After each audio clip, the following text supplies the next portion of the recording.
कथित प्रेमी के यहाँ पहुँचती हैं और कहती हैं मैं तो इसी के साथ रहूँगी, मैं हिंदू हो जाऊँगी और मैंने अपने पति को छोड़ दिया है और मैं इनके साथ रहूँगी।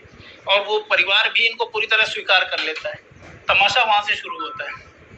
इस पूरे मसले में जो सबसे पहली लीगल बात है वो ये कि कोई महिला जो पाकिस्तान मूल की निवासी है, पाकिस्तान हमारा बहुत अच्छा मित्र देश नहीं है, ये आप सभी लोगों को बहुत बेहतर तरीके से पता है, मौजूदा हालात को देखते हुए भी और इसके पहले भी, क्योंकि पाकिस्तान समर्थित आतंकवादी लगातार हिंदुस्तान के जगहों अलग अलग जगहों पे हमले करते रहे हैं और जिसकी वजह से देश की जो शांतिपूर्ण व्यवस्था है उसमें पूरी तरह से परेशानी पैदा होती है।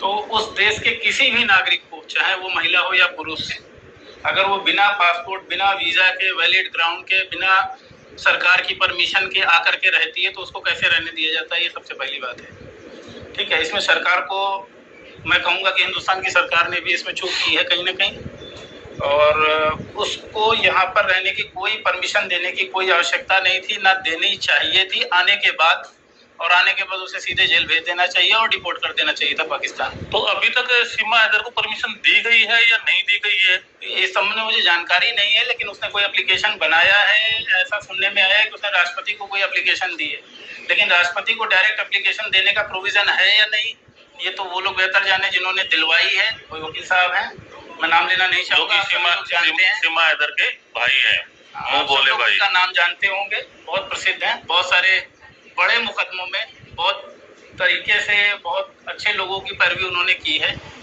लेकिन जो है इस मसले में मुझे लगता है कि उन्हें अपने देश के साथ, देश की तरफ से पैरवी करना ज़्यादा बेहतर होता बनिस्बत की एक लगभग दुश्मन देश की बेटी या बहू जो अपने 4 बच्चों के साथ यहाँ आई है उसकी तरफ से पैरवी करने की। तो पहला तो ये रहेगा कि जो सीमा हैदर है उसने यहाँ पर आकर शादी की है, तो देखा जाए तो वो शादी भी वॉइड है। बिल्कुल वॉइड है, पहली शादी के होते हुए दूसरी शादी कैसे वैलिड है? तो वकील साहब उनके भाई जो उनका इतना फेवर क्यों कर रहे हैं? ये तो वकील साहब से पूछिए जाके आप। ये मैं कैसे बता सकता हूँ, वो बेहतर जानेंगे, वो भी लॉयर हैं, वो बेहतर तरीके वो भी हमारी तरह सुप्रीम कोर्ट के लॉयर हैं, वो अच्छी तरीके से बता सकते हैं, लेकिन वो शायद सोशल नेटवर्किंग साइट से फैन फॉलोइंग बढ़ाना चाह रहे हैं मेरे ख्याल में। मुझे पता नहीं कि मेरे विचार से तो मैं तो डायरेक्टली कहूंगा कि सीमा हैदर एक ट्रेंड मिलिटेंट भी हो सकती है। अब कौन है ये तो भारत सरकार पता करे ना, क्योंकि वो हिंदुस्तान में रह करके पाकिस्तान की नागरिक है, आज की डेट में भी हिंदुस्तान की तो नागरिक है नहीं, पाकिस्तान की नागरिक है, बिना परमिशन के यहाँ कैसे रह सकती है? नहीं रह सकती। भारत सरकार को इमीडिएट उसको उसी समय हटाना चाहिए था, अगर उस समय नहीं हटा पाई, जिन भी कारणों से मीडिया ने भी उसको बहुत तवज्जो दी जो नहीं देनी चाहिए थी, तो भारत सरकार को इमीडिएट एक्शन लेते हुए उत्तर प्रदेश सरकार को, योगी आदित्यनाथ जी को इस पे एक्शन लेना चाहिए और उसको तत्काल जो है इस देश से बाहर करने की प्रक्रिया का पालन करना चाहिए जो नियमों के मुताबिक है। तो सर अगर हम सीमा हैदर को यहाँ से इंडिया से बाहर निकालने की कोशिश कर सकते हैं तो हमारा पहला लीगल प्रोसीजर क्या होगा? नहीं, जो डिपोर्टेशन का प्रोसीजर है वो होगा, जो सबके लिए वो उनके लिए होगा, वो कोई स्पेशल चीज तो है नहीं। बाकी सब तो चले गए हैं, बाकी वो चले गए हैं, वो अकेली उनके साथ में 4 जो पाकिस्तानी नागरिक इलीगली इंडिया में रह रहे हैं जी, तो वो भी अभी तक नहीं गए हैं, बाकी सभी को डिपोर्ट कर दिया गया, उसको क्यों नहीं डिपोर्ट किया गया? ये तो सरकार जवाब देना इस बात का। अगर सभी लोगों के लिए सरकार के दिशा निर्देश हैं कि जो लोग भी आए हैं उनका वीजा, जो वीजा लेकर के आए हैं, वैलिड परमिशन से आए हैं, अगर उनको भारत सरकार वापस कर रही है एक निश्चित अवधि में, एक समय सीमा निर्धारित की है भारत सरकार ने, जो तो अगर उस समय सीमा के भीतर वो लोग नहीं जा रहे हैं तो उनके खिलाफ जो एक्शन होता है वही सीमा हैदर के खिलाफ होना चाहिए। फिर अगर सीमा हैदर नहीं गई है तो क्या हम हाई कोर्ट या ऑनरेबल सुप्रीम कोर्ट में रिट पिटीशन ऐसा कुछ फाइल कर सकते हैं? नहीं, देश के लिए रिट पिटीशन क्या है, इसमें तो अगर जाएगी तो पब्लिक इंटरेस्ट लिटिगेशन जाएगी, अपनी देश की एकता, अखंडता, संप्रभुता को लेकर के ये प्रश्न चिन्ह है, ये भारत सरकार की पॉलिसी को लेकर के प्रश्न चिन्ह है। पाकिस्तान जो अपने सरहदों की रक्षा के लिए बहुत उतावला घूम रहा है, दूसरे देशों पर हमला करता घूम रहा है, उसके लिए ये प्रश्न चिन्ह है। उसको ये जवाब देना चाहिए कि अगर वो अपनी बेटी को, अपनी बहू को और अपने बच्चों को वापस नहीं ला सकता है हिंदुस्तान से, तो वो अपने देश की सरहदों की क्या रक्षा करेगा? किस हद से वो कहता है कि वो हिंदुस्तान को माकूल जवाब देंगे जब वो अपनी बेटी को वापस नहीं ला सकता हिंदुस्तान से? एक मीडिया के किसी एंकर ने सीमा हैदर को सीमा हैदर बोला, तो उनके भाई वकील साहब उन पर भड़क गए कि वो सीमा हैदर नहीं, सीमा मीना है। तो इस पर आप क्या कहेंगे, वो किस हक से सीमा मीना है?